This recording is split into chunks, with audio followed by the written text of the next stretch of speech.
یقیناً اس سے بڑھ کر کوئی سعادت نہیں ہے۔ یہ بہت بڑا اللہ کی طرف سے انعام ہے، فضل ہے، کرم ہے۔ اس پر اللہ کا جتنا شکر ادا کریں کم ہے۔ لَإِن شَكَرْتُمْ لَأَزِيدَنَّكُمْ، اگر اللہ کا شکر ادا کریں گے اللہ تعالیٰ اس نعمت کو مزید بڑھا کر عطا فرمائیں گے۔ قرآن پاک کا سن لینا یہ اللہ کا بڑا انعام ہے، اور تراویح میں روزے رکھ کر تراویح بجا لا کر قرآن پاک سن لیا، یہ اللہ کی طرف سے بڑی نعمت مل گئی۔ اس پر اللہ کا شکر ادا کریں گے تو اللہ تعالیٰ مزید بھی توفیق نصیب فرمائیں گے۔ لَأَزِيدَنَّكُمْ، یہ اللہ کا وعدہ ہے کہ اللہ مزید بڑھا کر عطا فرماتے ہیں۔ قاری عبد المجید صاحب نے ماشاءاللہ قرآن پاک سنایا، قابل مبارکباد ہیں۔ آپ تمام ساتھیوں نے قرآن پاک سنا ہے، آپ حضرات کے لیے بھی قابل مبارک موقع ہے۔ تمام احباب کا قرآن پاک سننا اللہ تعالیٰ اپنی بارگاہ میں قبول فرمائے۔ قاری صاحب کا قرآن پاک سنانا اللہ تعالیٰ اپنی بارگاہ میں قبول فرمائے۔ اللہ تعالیٰ قاری صاحب کو بھی شایان شان اجر عظیم عطا فرمائے۔ اللہ تعالیٰ آپ تمام ساتھیوں کو بھی شایان شان اجر عظیم عطا فرمائے۔ میرے بھائیوں، جو تراویح میں ہم نے قرآن پاک سنا ہے اس کی بڑی فضیلت ہے، بڑا ثواب ہے، لیکن حقیقت یہ ہے کہ قرآن پاک اللہ تعالیٰ نے جو دنیا میں نازل فرمایا اس کا ایک مقصد تلاوت کرنا ضرور ہے، اس سے برکت کا حاصل کرنا یقیناً فائدے سے خالی نہیں، لیکن سمجھ لینا چاہیے ہمیں کہ قرآن پاک دنیا میں جو آیا صرف اور صرف تلاوت کے لیے ہی نہیں، صرف برکت حاصل ہی کرنے کے لیے نہیں، یا صرف قرآن خوانی ہی کے لیے نہیں، یا صرف تعویذات کے لیے، یا صرف اپنے کاروبار میں برکت حاصل کرنے کے لیے ہی نہیں، بلکہ اللہ نے اس قرآن کو جو دنیا میں بھیجا ہمارے لیے ایک ضابطہ حیات بنا کر بھیجا ہے۔ قرآن پاک ہماری زندگی گزارنے کے لیے ایک دستور بن کر آیا ہے، ایک اللہ نے اسے منشور بنایا کہ ہمیں دنیا کی زندگی کس طرح گزارنی ہے، ہماری انفرادی زندگی کس طرح ہونی چاہیے، ہماری اجتماعی زندگی کس طرح ہونی چاہیے۔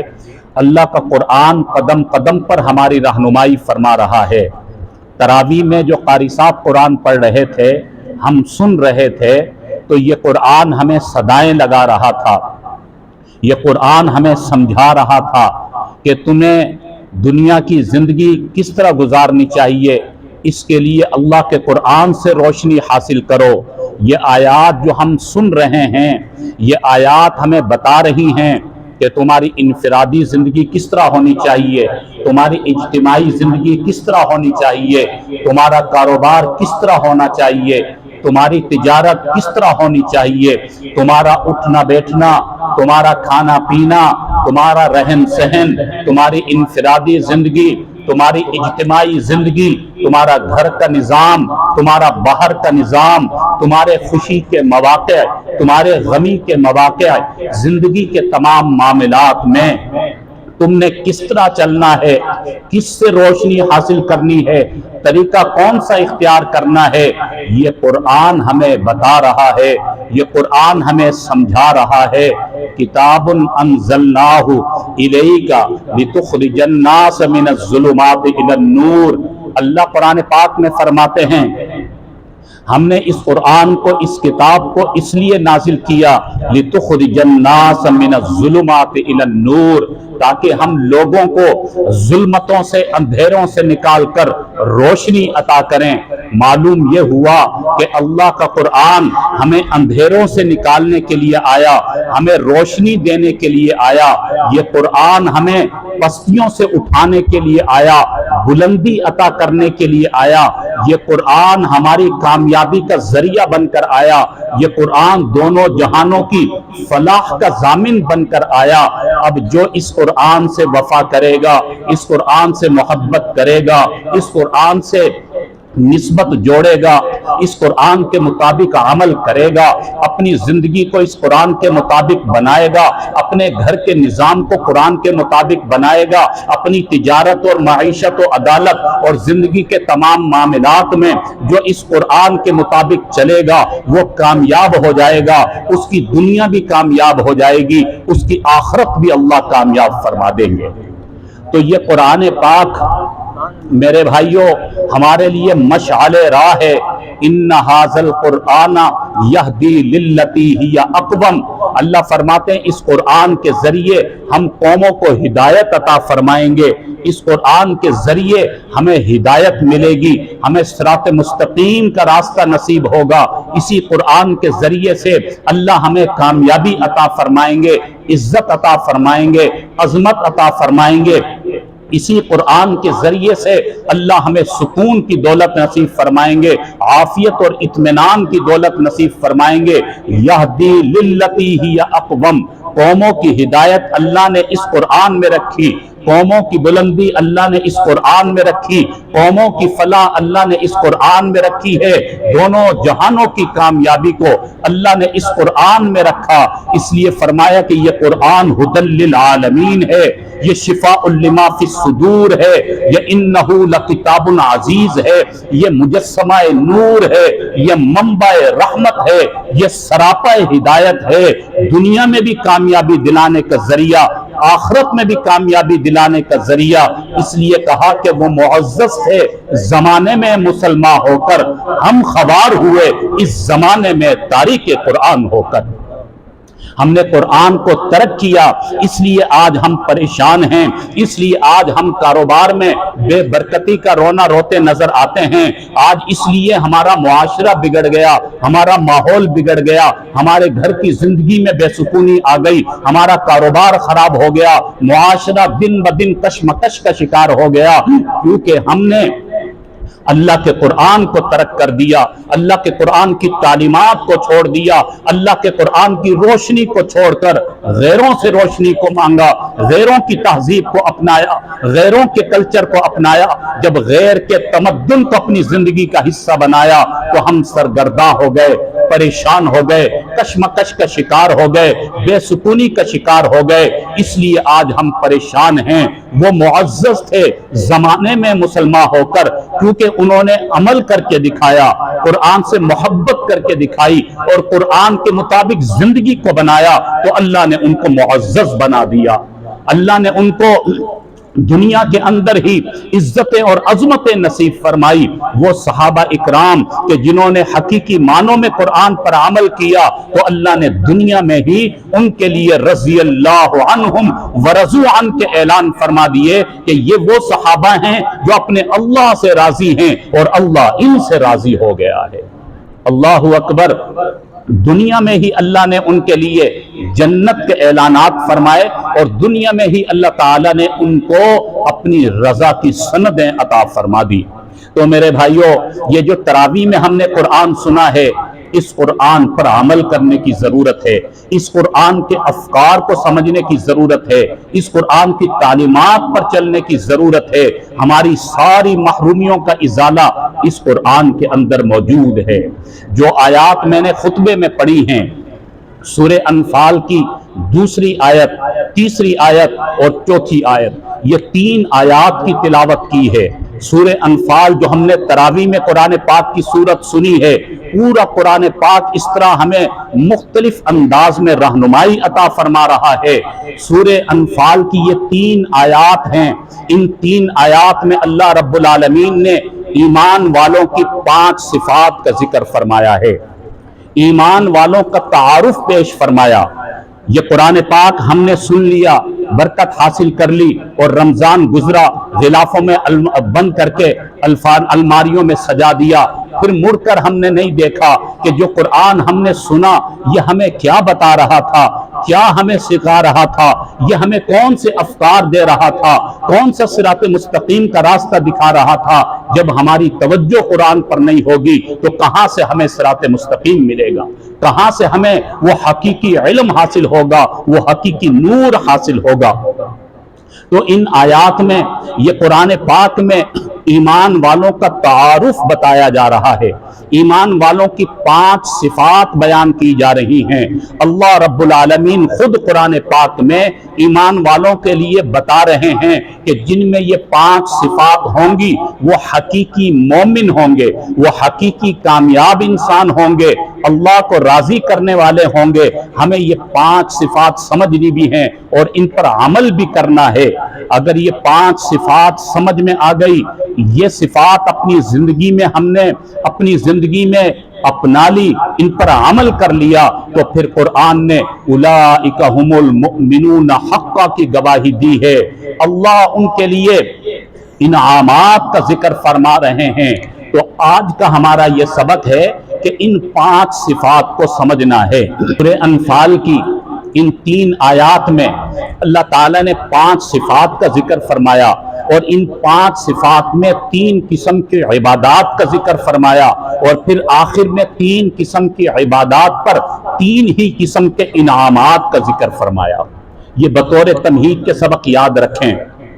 سورہ انفال کی 3 آیات میں اللہ نے ایمان والوں کی 5 صفات بتلائی، اور ان 5 صفات میں 3 قسم کی عبادات کا ذکر فرمایا، اور 3 قسم کی عبادات پر 3 ہی قسم کے انعامات کا بھی ذکر فرمایا۔ اللہ 3 ہی قسم کے بدلے بھی عطا فرمائیں گے، نعمتیں اور انعامات بھی عطا فرمائیں گے۔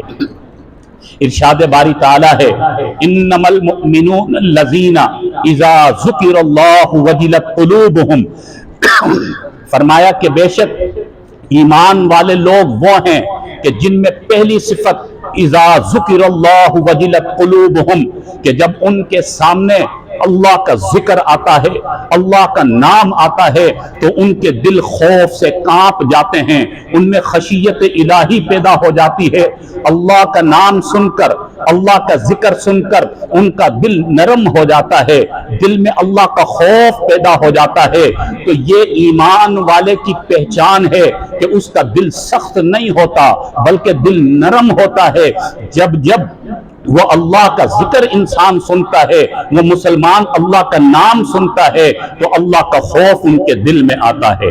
تو پہلا خوف خدا کا ہونا، یہ ایمان والوں کی پہلی صفت ہے۔ اذا ذکر اللہ وجلت قلوبہم، اور دوسرے نمبر پر فرمایا وَإِذَا تُلِيَتْ عَلَيْهِمْ آيَاتُهُ زادتہم ایمانا، کہ جب ان کے سامنے اللہ کا قرآن پڑھا جاتا ہے تو ایمان میں اضافہ ہوتا چلا جاتا ہے۔ قرآن سنتے ہیں، ایمان کو جلا ملتی رہتی ہے۔ اور تیسرے نمبر پر فرمایا وَعَلَىٰ رَبِّهِمْ يَتَوَكَّلُونَ، ایمان والوں کی تیسری صفت یہ ہے کہ وہ اپنی رب کی ذات پر کامل بھروسہ کرتے ہیں، کامل یقین کرتے ہیں، ان کا کامل توکل ہوا کرتا ہے۔ چوتھے نمبر پر صفت بیان فرمائی الذین یقیمون الصلاۃ، جو نمازوں کو قائم کرتے ہیں۔ پانچویں نمبر پر فرمایا وَمِمَّا رَزَقْنَاهُمْ يُنْفِقُونَ، جو اللہ کے دیے ہوئے مال میں سے خرچ کرتے ہیں، اللہ کے دیے ہوئے مال میں سے اپنا مال اللہ کے راستے میں نکالتے ہیں۔ یہ 5 صفات ارشاد فرمائی ہیں۔ تو پانچوں کی ہم نے مختصراً تشریح کرنی ہے اور سمجھنا ہے کہ اللہ تعالی ہم میں وہ کون سی 5 صفات کو طلب فرما رہے ہیں۔ اللہ ہم میں وہ 5 صفات جو چاہتے ہیں ان کو اپنے اندر کس طرح پیدا کرنا ہے، اور ان کے فوائد کیا ہیں، ان کا دنیا اور آخرت کے حساب سے ہمیں کتنا کچھ حاصل ہوگا۔ تو پہلے نمبر پر قرآن پاک ہمیں بتا رہا انما المؤمنون الذین اذا ذکر اللہ وجلت قلوبہم، فرمایا ایمان والے وہ ہوتے ہیں جب اللہ کا ذکر ان کے سامنے آتا ہے تو خوف خدا پیدا ہوتا ہے۔ تو 5 صفات اللہ تعالیٰ نے میرے بھائیوں بیان فرمائی ہیں۔ اللہ کا خوف ہمارے دل میں ہونا چاہیے، قرآن کا عشق اور محبت کہ جب قرآن پڑھیں اور قرآن سنیں تو ایمان میں اضافہ ہو۔ نمبر 3 اللہ کی ذات پر کامل بھروسہ ہو۔ نمبر 4 نماز کو قائم کرنے والے بنیں، اور نمبر 5 اللہ کے راستے میں خرچ کرنے والے بنیں۔ ان 2 آیات میں یہ 5 صفات بیان فرمائی، اور اس کے بعد پھر اللہ آگے فرماتے ہیں اولئک ھم المؤمنون حقا، اللہ فرماتے ہیں یہی حقیقی مومن ہیں۔ یہ کون فرما رہے ہیں؟ یہ میری بات یا کسی استاد کی بات نہیں ہے، اللہ نے قرآن میں فرمایا، جس قرآن کو ہم نے تراویح میں سنا، اولئک ھم المؤمنون حقا، یہی حقیقی مومن ہیں جن کے اندر یہ 5 صفات ہوں گی۔ پھر آگے اللہ 3 انعامات کا ذکر فرما رہے ہیں۔ ان 5 صفات میں اللہ نے 3 قسم کی عبادات بیان فرمائی۔ سب سے پہلے خوف خدا، یہ ایک باطنی عبادت ہے، یہ ایک باطنی کیفیت ہے۔ نمبر 2، ایمان کو جلا ملے جب بھی قرآن سنیں اور پڑھیں، یہ بھی ایک باطنی کیفیت ہے۔ نمبر 3، اندر کا یقین، یہ بھی ایک باطنی کیفیت ہے۔ یہ 3 عبادات ذکر فرمانے کے بعد اللہ تعالیٰ آگے ان تین عبادات کے بدلے میں فرما رہے ہیں، لہم درجات عند ربہم، اولئک ھم المؤمنون حقا لہم درجات عند ربہم، ان کے رب کے یہاں ان کے بڑے اعلیٰ درجات ہیں، بڑے بلند درجات ہیں، جن کے اندر یہ 3 صفات پیدا ہو جائیں گی۔ اللہ اعلان فرما رہے ہیں ہم ان کو بلند درجات عطا فرمائیں گے، اعلیٰ درجات عطا فرمائیں گے۔ اور پھر چوتھی صفت یقیمون الصلاۃ، یہ ہماری بدنی عبادت ہے، یہ ہماری جانی عبادت ہے، اس میں ہمارے بدن کی قربانی لگتی ہے، جان کی قربانی لگتی ہے۔ تو اس کے جواب میں اللہ رب العالمین نے دوسرے انعام کا ذکر فرمایا، لہم درجات عند ربہم ومغفرہ۔ دوسرا انعام اللہ فرماتے ہیں جو نماز کو قائم کرے گا ہم اسے مغفرت کا پروانہ عطا فرما دیں گے۔ اور تیسرے نمبر پر ارشاد جو انعام ذکر فرمایا وہ آخری جو صفت ہے وہ مما رزقناہم ينفقون، فرمایا ہمارے دیے ہوئے مال میں سے جو خرچ کرے گا، اللہ تیسرا انعام اسے فرما رہے ہیں وَرِزْقٌ کریم، ہم دنیا میں اسے پاکیزہ رزق عطا فرمائیں گے۔ آخرت میں جو اللہ انعامات دیں گے اپنی جگہ پر، لیکن جو اللہ کے راستے میں خرچ کرے گا اللہ تعالیٰ اسے پاکیزہ رزق دینے کا وعدہ فرما رہے ہیں۔ دنیا کے اندر اللہ اس کے رزق کو پاکیزہ فرما دیں گے۔ تو میرے بھائیوں، یہ ہم نے جو سورہ انفال کی 3 آیات پڑھی، پورا قرآن پاک ہم نے سنا ہے، اس طرح پورا قرآن پاک ہم سمجھ لیں، علماء اکرام سے پوچھ کر چلیں، عمل کریں، تو انشاءاللہ کبھی بھی زندگی میں ہم پریشان نہ ہوں، کبھی بھی ہم محروم نہ رہیں۔ یہ 3 آیات میں جو 5 صفات ذکر کی ہیں، ان 5 صفات کو یاد کریں، ان پر عمل کرنے کی کوشش کریں، انشاءاللہ اللہ تعالی ہماری اصلاح فرما دیں گے، ہماری محرومیوں کا ازالہ ہو جائے گا۔ تو بھائی انشاءاللہ اس پر عمل کریں گے بھائی انشاءاللہ۔ تو آج کا یہ سبق یاد کر کے جائیں کہ قرآن پاک کی عظمت بڑی بلند ہے، تو قرآن پاک کی تعلیمات بڑی عظیم ہیں، قرآن کی تعلیمات ہی ہمارے لیے مشعل راہ ہیں اور کامیابی کا ذریعہ ہیں۔ اس لیے آج یہ نیت کر کے جائیں کہ آج کے بعد ہم نے قرآن سے بے وفائی نہیں کرنی، قرآن سے منہ نہیں موڑنا، قرآن سے تعلق نہیں توڑنا۔ جس طرح رمضان میں قرآن پڑھتے رہے، رمضان کے بعد بھی قرآن پڑھتے رہیں گے، جس طرح ہم قرآن کی محبت میں مسجد میں آتے رہے، رمضان کے بعد بھی مسجد میں آتے رہیں گے، جس طرح رمضان میں ہم نے نمازوں کا اہتمام کیا، رمضان کے بعد بھی ہم اسی طرح نمازوں کا اہتمام کرتے رہیں گے، اسی طرح دین پر عمل کرتے رہیں گے، انشاءاللہ اللہ کی مدد و نصرت شامل حال ہو جائے گی۔ اللہ رب العالمین ہمیں ان صفات پر عمل کی توفیق نصیب فرمائے، اللہ تعالیٰ انہیں اپنانے کی توفیق نصیب فرمائے، اللہ قرآن پاک کی ہمیں سچی محبت نصیب فرمائے۔ جو تراویح میں ہم نے قرآن پاک سنا ہے، اللہ ہمیں شایان شان اجر عظیم عطا فرمائے، قاری صاحب کے سنانے کو، آپ کے سننے کو قبول فرمائے، اللہ تعالیٰ ہمارے مل بیٹھنے کو قبول فرمائے۔